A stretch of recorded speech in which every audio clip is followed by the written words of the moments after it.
आर्यन एक छोटे से गांव के साधारण परिवार से था। पिता की एक छोटी सी दुकान थी जिससे घर का खर्च तो चल जाता था, लेकिन आर्यन के बड़े सपनों के लिए वह काफ़ी नहीं था। जब वह शहर पढ़ने आया तो उसके पास रहने के लिए एक छोटा सा कमरा था जिसमें धूप तक नहीं जाती थी। उसके दिन की शुरुआत सुबह 4 बजे होती थी। वह दूसरों के घरों में अखबार पहुंचाता ताकि अपनी कोचिंग की फीस भर सके।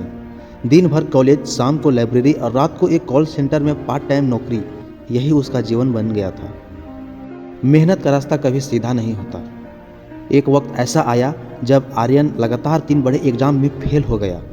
घर की आर्थिक स्थिति बिगड़ रही थी और रिश्तेदार ताने देना शुरू कर दिया था। शहर में रहकर सिर्फ पैसा बर्बाद कर रहा है, वापस बुला लो उसे। आर्यन के पास 2 रास्ते थे। एक तो हार मानकर गांव लौट जाए या अपनी गलतियों से सीखकर एक आखिरी बार पूरी जान लगा दे। उसने दूसरा रास्ता चुना। अगले 1 साल तक आर्यन ने दुनिया से नाता तोड़ दिया। उसने अपनी मेज पर एक लाइन लिख रखी थी, जो आज पसीना नहीं बहाएगा वो कल आंसू बहाएगा।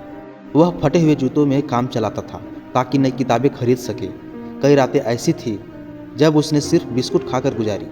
जब लोग सो रहे होते, आर्यन गणित के सवालों में कोडिंग और बारीकियों से लड़ रहा होता। उसकी मेहनत अब सिर्फ काम नहीं थी, वह उसकी तपस्या बन चुकी थी। मेहनत कभी बेकार नहीं जाती। 1 साल बाद जब एक प्रतिष्ठित कंपनी के नतीजे आए तो आर्यन का नाम टॉपर्स के लिस्ट में था। उसे एक ऐसी जॉब मिली जिसका सपना उसके गांव में किसी ने नहीं देखा था। जब पहली बार अपनी मेहनत की कमाई से खरीदी हुई कार लेकर गांव पहुंचा तो वही लोग जो ताने देते थे आज उसके स्वागत में खड़े थे।